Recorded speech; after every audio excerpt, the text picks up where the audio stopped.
Hey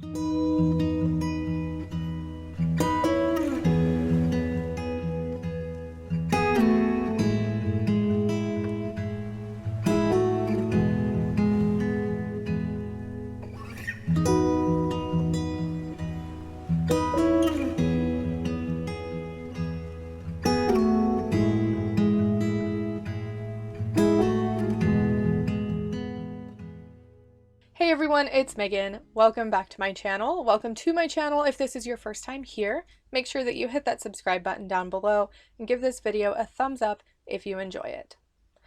Today, I wanted to talk about the dangers of false or misleading claims, especially with the nature of the world right now and everything that we're going through as small communities, as towns, but also on a global scale. Now, most of this episode will probably focus on random false claims, random misinformation, but it will tie back into witchcraft, paganism, Wicca, and the more spiritual side of things. So first, I want to really explain why I wanted to visit this topic. I know in the past I've talked about the importance of critical thinking and citing your sources and doing good research.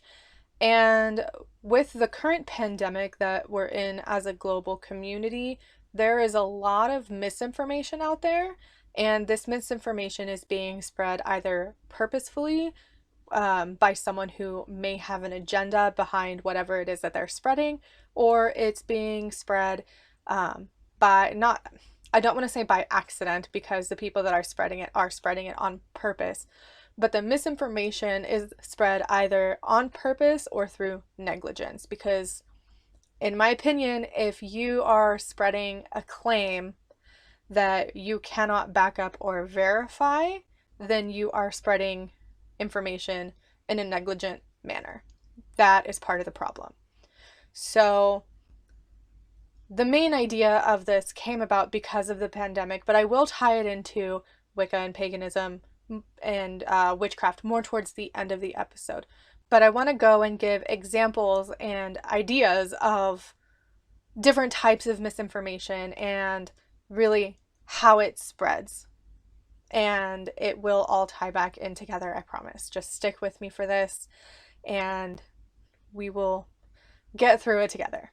So one of the main culprits of the spread of misinformation is social media. I don't know how many times I have seen through my own personal Facebook page the complete spread of misinformation regarding this current pandemic and politics and all kinds of different stuff. Now, I'm going to focus on the pandemic and the health issues because that is currently what's on the top of everybody's mind, and it may help someone who is listening to this or watching this to really understand how they can dig deeper and do their own research and check the proper sources. So that's what I'm going to be focusing on mainly, but this can be applied to everything. Literally everything can be benefited by this process. Okay, so I have a bunch of notes. I've got some examples. As always, all links will be in the description and in the show notes, and we can tackle this and move through it together and really see what the problems are. Now, as always, I have to give my disclaimer. I'm not a professional. I am not a professor. I'm not a doctor. I am just an everyday witch who has been to college for something else and who really enjoys the idea of academic study and academic research. So, fair warning, that's that. Not a professional. Go to the sources in the description and in the show notes if you want to double check what I'm saying. The first thing that I want to talk about in regards to people spreading false information and misinformation and false claims is when it is done so with an agenda. When it is done so, this agenda could be political, it could be personal, anything that is done with an ulterior motive. The first one that comes to my mind is a post that I actually saw on my own Facebook feed, my personal Facebook feed. For those watching on YouTube, I will put a picture of it up here on your screen. Podcast listeners, I am quoting what it said. It says, Italy has decided not to treat their elderly for this virus. That, my friends, is socialized healthcare. Now, if you're not from the United States and you have socialized healthcare, this might not make sense to you. Honestly, it doesn't make sense to me, and I live in the United States. A lot of Americans really look down on the idea of socialized healthcare, healthcare for all citizens, and it being either free or affordable. For some godforsaken reason, most of America thinks that if you can't afford health insurance, you deserve to die. I disagree with that. However, that's that's not the whole point of this. The whole point of this is that this post was being spread around with nothing to back up the claim. Nothing to back up, for one, the claim that Italy has decided to stop treating their elderly, and two, that this is the idea of socialized medicine. Now, it might be easier for me to dig deeper into this particular type of post because I come from a medical background. I have an associate's degree in health information technology and sciences. I worked for hospitals, and I have gone through a bunch of different classes that were necessary for me to get this degree and the certification that I have. So, first of all, the claim that Italy has decided to stop treating their elderly is a combination of true and false. So, according to the articles that I have read, again, all links in the description and the show notes, the Italian government has urged medical professionals to stop treating the elderly.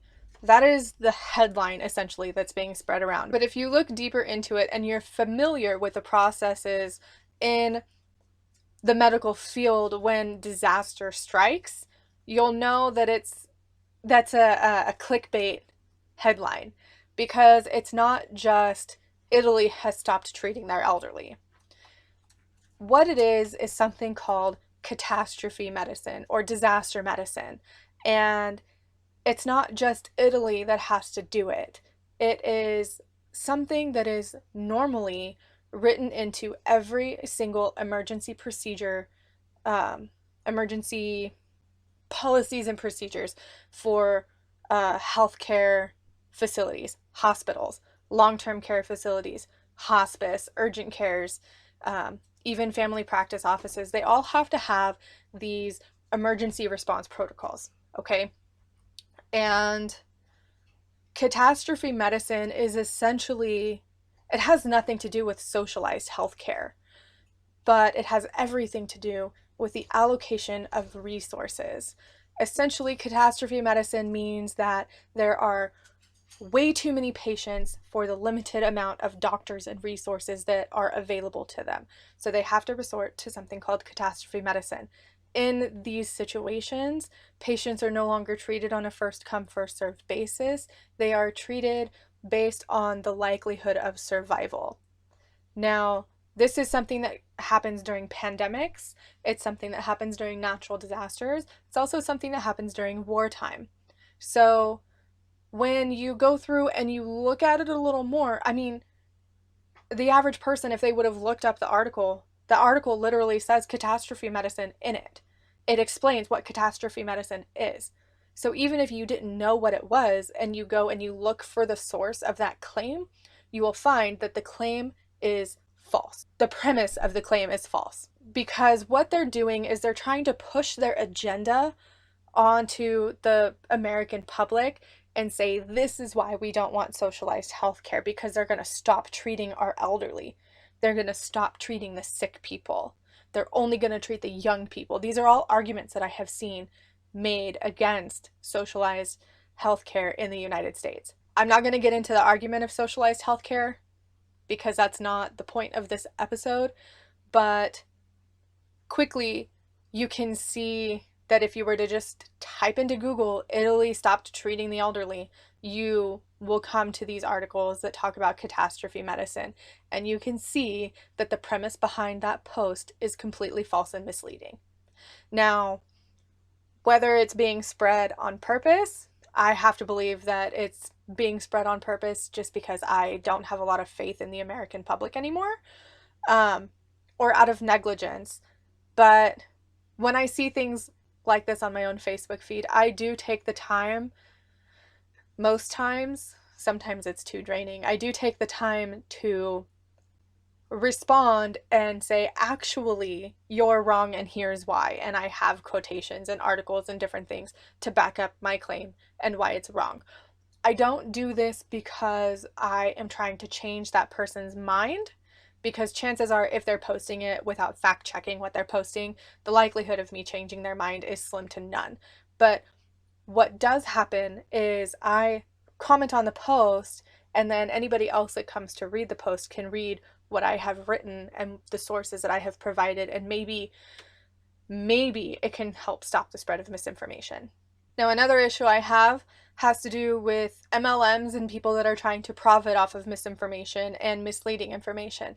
And again, with this particular pandemic, I'm seeing a lot of it, and most of it is coming from MLMs that sell their products that have not been evaluated by the FDA here in the United States. Now, I know some people are like, but we don't want government in our medicine. That's fine, but there's a reason for that. And there is also, I came across a video on YouTube.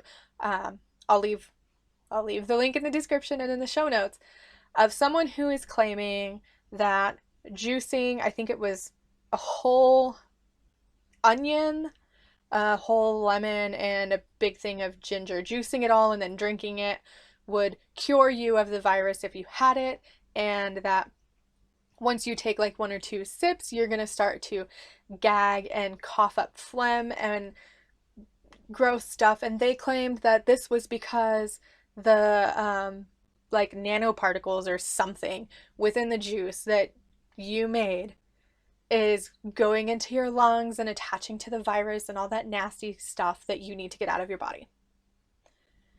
That is scientifically not true. Scientifically not true. I mean, I could Google it and figure it out. This is the same person who said in this same video that they do not believe in conventional medicine and vaccinations. They believe that any ailment, any sickness, disease, syndrome, whatever it is, can be treated and cured naturally. I am just someone that believes in using the herbs of the earth, the dark green leafy vegetables, the plants of this earth, to heal all manner of diseases. Let me make it clear. All diseases can be healed through using the natural elements of this earth without man-made intervention. But natural isn't always better. I have experience with this. Natural isn't always better. And for the people that are out there trying to profit off of this misleading information, shame on you.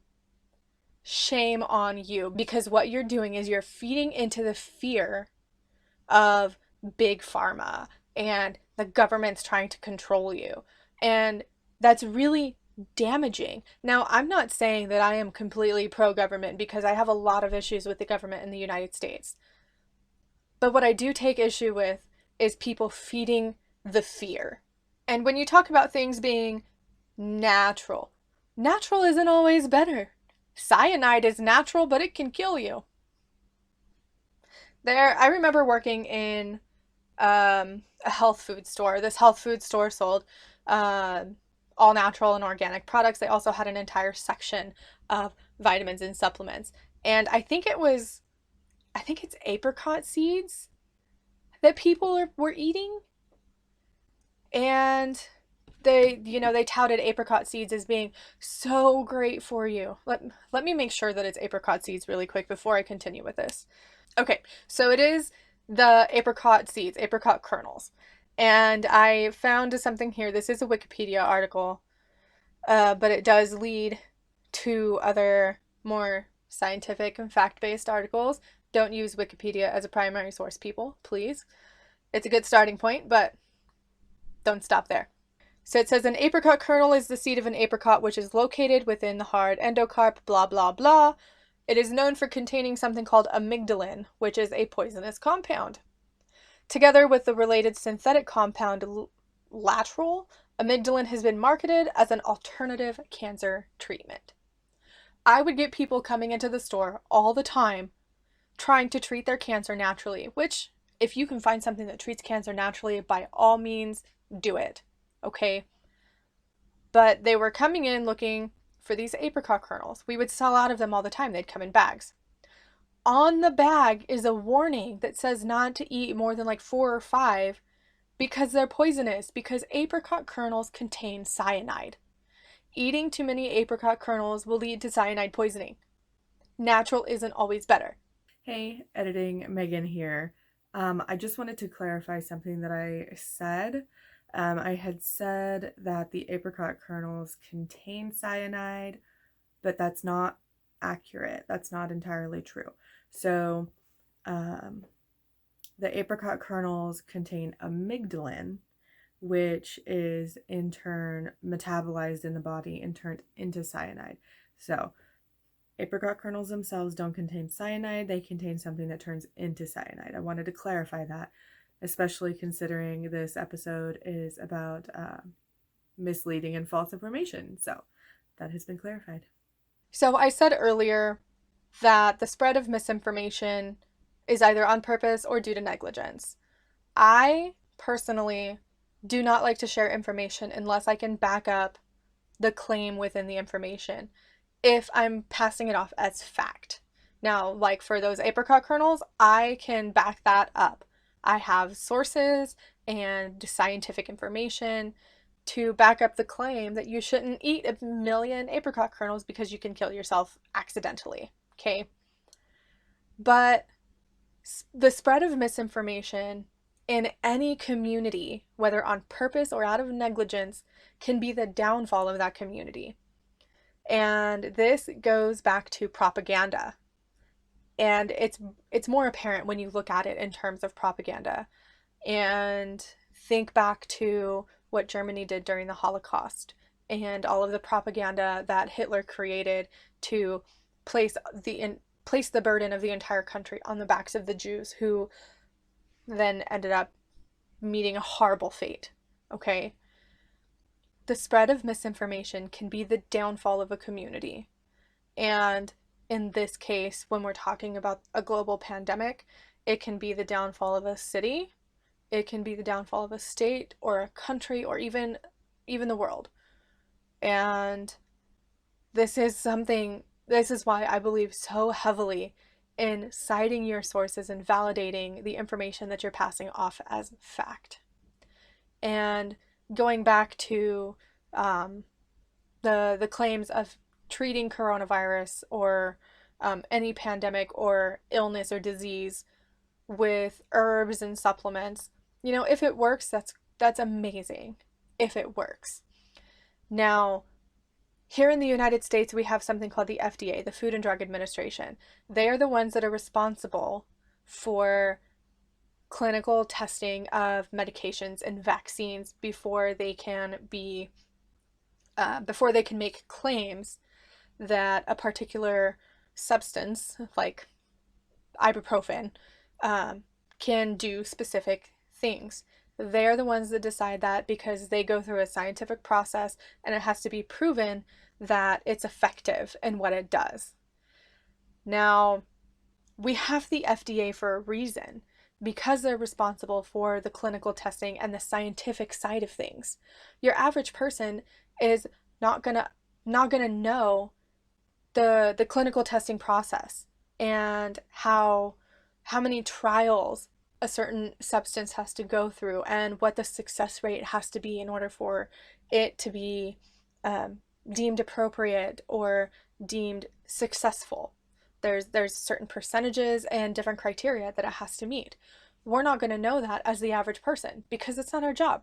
We rely on the FDA to keep us safe, but when you have these people out here spreading this misinformation and going through and saying, conventional medicine is crap, and here, take these apricot kernels to cure your cancer. There's a reason that we have the FDA, and anything that is being touted as anything that is a supplement, like a dietary supplement or something like that, has to have a disclaimer on it. And the disclaimer reads, These statements have not been evaluated by the Food and Drug Administration. This product is not intended to diagnose, treat, cure, or prevent any disease. We have that in place for a reason, so that people know that what they're taking hasn't been clinically tested and they cannot rely on outside sources to prove the results, because that's not there. So, how does this apply to witchcraft and magic? It applies in the same sense. It applies in the same way that it would apply to anything else. Use your critical thinking skills. Spend some time learning how to research. I've thought about maybe doing a video series or something like that on the different methods that you can use to research and how to check your sources and make sure that it's reputable. If that's something that you'd be interested in, let me know in the comments below. For those watching on YouTube, podcast listeners, send me an email, find me on all of my social media. Let me know if that's something you would be interested in. I will probably post it as a poll on Twitter and maybe on Instagram too. I haven't decided yet, but let me know if that's something that you would be interested in. Building those critical thinking skills, you have to train the muscles of your brain, essentially. I mean, I know your brain's not a muscle, but you have to exercise that, and you have to do it often so that you can keep in practice, so that you will always have that ability available to you. Now, one of the main things that this applies to within witchcraft is the idea that magic can change your physical appearance. Magic can cure your disease. Herbs, stones, crystals, roots, any other tool or ingredient you have at your disposal is 100% safe. Oh, there's the word I'm looking for. Not accurate. I don't know. I don't know what the word is that I'm looking for, but these ideas that all of these things are beneficial and better and 100% guaranteed are misleading. And something that I see on Instagram a lot, I don't see it as much on Twitter and on Facebook, but on Instagram there are people that create fake profiles, and there's actually an Instagram account that is dedicated to fake spellcasters and finding them and letting the public know. I'll leave the links for that in the description and show notes too, because they call out some obvious people and some not so obvious. But if you're looking to have spell work or tarot readings or any of that done, if the person you're going to guarantees with 100% certainty that what they're doing for you is going to work, or what they're doing for you as far as tarot readings is going to come to pass, that's a big red flag. No one can guarantee 100% results. And those are people that you need to use your discernment and your critical thinking around. Now, when it comes to people on YouTube or podcasts, if somebody is telling you this is the only way, or this does this and nothing else, use your critical thinking and your discernment. Nobody knows 100% everything. Okay? Not even me. In my last episode, I talked about curses and cures, and I made mention that I don't know a lot about curses. So if the person that you're interacting with, watching their videos, listening to their podcasts, reading their blog, if they tell you that they know everything, run, because they don't. There is so much out there to know that one person could not possibly know every single thing. And there's nothing wrong with that, but for some reason, people think that they have to know everything. I don't have to know everything. I need to know what interests me, and I need to know what I'm talking about if I'm talking about it here on my platform, because that's just good practice. But if someone is claiming that they know everything, run. That's a big red flag, okay? So now I want to look at an example, and this is a very obvious example of a misleading spell, of misinformation, okay? Now, I found the spell on spellsandmagick.com. If you're familiar with that website, you will know that it is full of fluff, I want to say. Okay, now what I mean by that is this website has user submitted information. So every spell, every correspondence, everything that is written there is user submitted. And I found a spell that says it will turn you into a mermaid. You ready for this? For those watching on YouTube, I'll put it up here on your screen. Podcast listeners, I'm about to read it to you. Again, the link for this will be in the description and in the show notes. Casting instructions for mermaid spell. First, you will need to run a bath and gather your seashell. So for this, you're going to need a bathtub, water, and a seashell. It can be any shell as long as it's real and found on the beach and you not bought in a shell shop. Step in the bath and be soak. Rub the shell all over your body for about 10 minutes. Then close your eyes and say this spell. I call the goddesses of the sea. Give the power of a tail to me. Swimming magic in the water. Tails of scales to be. Make me a mermaid, so mote it be. And it says you have to say it 10 times. Okay? And then it has this whole list of side effects from casting the spell. And I'm like, did you just pull these off of like a medication? To listen to these side effects. Nausea, vomiting, trouble breathing, stomach pain, headaches, dry lips, patchy skin, hair growth, shiny legs. Your legs want to touch. Thirst, wanting to be in water more often. If you are a girl, you may miss a period. This is normal. It's just your tail developing. If you are super young, you won't have to worry about that. Smiley face. Give this spell time and devotion and it may work for you. Be careful and stay away from red mermaids, serpents, and nymphs. These will appear in your dreams often now, and they have very bad intentions. Red mermaids are actually demons who want your soul and power. Serpents want to eat you. Nymphs will try to seduce you. They can also be in male form. Let me know any new side effects you experience during your transformation period, and feel free to ask me any questions. Are you serious? So, within the rest of the post of this spell, it says, the person that wrote it said that they haven't tried it because they're not ready to be a mermaid yet, and that they have friends that have tried it and they got their tail, but then they were scared and they did a reversal, and you shouldn't do this spell unless you're absolutely ready to be a mermaid. People, please, you cannot change into a mermaid. You can't, okay?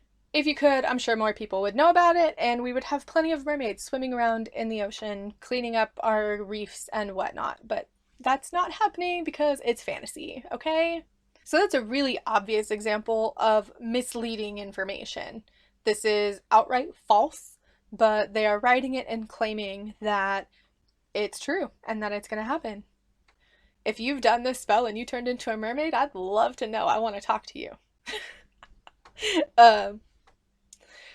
I have another example, though, that is less obvious, and it touches more of a gray area. And this is the idea of using herbs and supplements to treat ailments. Now, within the pagan community, most of us appreciate natural medicine. Most of us appreciate the world around us. But as far as I know, most of us also tend to agree with science and conventional medicine when it comes to treating sickness. It might not be the first thing that we jump to, but we're not going to discount it. Now I have another example here of using an herb, in this case oregano, to treat ailments. And again, coming from all of the training that I got when I worked in the vitamins section and the supplement section of that particular health food store, oregano oil is touted as basically being a cure-all for colds and flus and sinus infections and things like that. And I'll be the first to tell you, I have taken oregano oil and it has helped me. That's not the point, though. The point being that in these stores, in these situations, when someone comes and says, like, I have a cold, what do you recommend? We legally couldn't tell them this will do this and this will do this and this will do this. Okay, but we could legally tell them this has been used for blah, blah, blah. Sometimes people use this for blah, blah, blah. Giving information based on examples and personal stories, which that's not how medicine works and that's not how health works. What works for one person is not going to work for another. But I use oregano as an example here because it's also something that is commonly found in a lot of kitchens, and a lot of witches just have it on hand generally. So oregano has been used as an herbal supplement to alleviate colds and sinus issues. People say, yes, take oregano oil. If you have a cold, it'll make your cold go away. But now it's not necessarily, see, this is where it gets complicated. It's not necessarily misleading information, and it's not necessarily misinformation, because there is some evidence that suggests that, yes, oregano oil can help with those types of symptoms. But this particular example goes back to why you should get your information from a reputable source and not the people that work in vitamin stores, and not those, people on the internet who think that they know everything, okay? And now this information, again, link in the description and in the show notes for where I'm getting my information. What they don't tell you about taking oregano oil is that it can have interactions with other medications and other herbs and just yourself in general. Maybe you're allergic to it. Who knows? But this is why you should get your information from a reputable source. Herbs and supplements and anything that is not clinically tested by the FDA can have side effects, and it can have what's called a contraindication, meaning that it will interact with other medications or other herbs. The most common and most widely known contraindication between an herb and a type of medication is St. John's wort and hormonal birth control. If you take St. John's wort and you're also on hormonal birth control, sorry, your birth control is going to quit working because they contraindicate each other. This is why you get information from a reputable source, because obviously you're taking these supplements and the medications for a reason, right? And you want it to work. But not getting your information from a reputable source can lead to bad things. Now, in the case of contraindications, with oregano, the one main one that WebMD lists is lithium. Now, lithium, it affects the flow of sodium through nerve and muscle cells in the body. Sodium affects excitation and mania. Okay, lithium is used to treat the manic episodes of bipolar disorder, also known as manic depression. Manic symptoms include hyperactivity, rushed speech, poor judgment, reduced need for sleep, aggression, and anger. Lithium also helps to prevent or lessen the intensity of manic episodes. Now, if you take lithium and you take oregano oil and nobody tells you that there's a contraindication, according to WebMD, oregano taken with lithium can act as a diuretic, which essentially means that you will lose more water in your urine, okay? And that can be dangerous. It can make you really, really dehydrated. In this case, it affects how much lithium circulates in the bloodstream and creates possibly dangerous side effects. So like I said, the danger with this isn't necessarily that the claim is false or misleading. The danger is that it hasn't been clinically tested. And while it may work for some cases, there are certain cases where it might not work or where it could be dangerous and have negative effects. So that particular example, I know it doesn't really have to do with witchcraft, but that particular example is it's a prime example of why you should get your information from a reputable source. Go to a primary source if you can. If you can't go to a primary source, go to a secondary source. And so leading this all back into witchcraft, when you're doing your research on witchcraft or any occult subject, find a primary source if you can. If you can't find a primary source, find a secondary source. If you have browsed through my website at all, you will see that anytime I'm making a factual claim, I have articles or studies or something to back that claim up.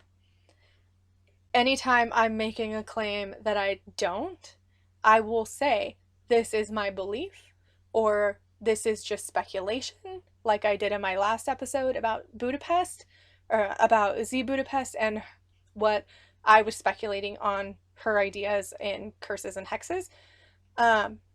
Every year around the solstices and the equinoxes, there's information that gets spread around on social media that's completely false. Like, I think one last year said that during a solstice, the sun rose and set in the opposite direction, which, I mean, no, that would mean that the Earth's rotation has completely changed and did a 180. That's not true at all. But there are people out there who don't know any better, and who see these people who have hundreds of thousands of millions of followers, and they're the ones spreading this information. They think that because this person is either popular or well known, that what they're spreading is true. Hitler was popular and well known among some of his people, but what he spread was 100% false.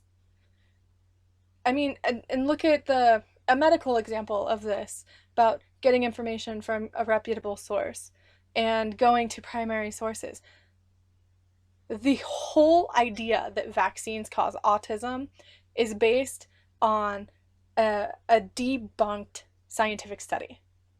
The study has been debunked, but because that study is still available, there are still people out there who believe it, even though we have proven in the scientific community, not we, but they have proven in the scientific community, that this man's study was completely fabricated.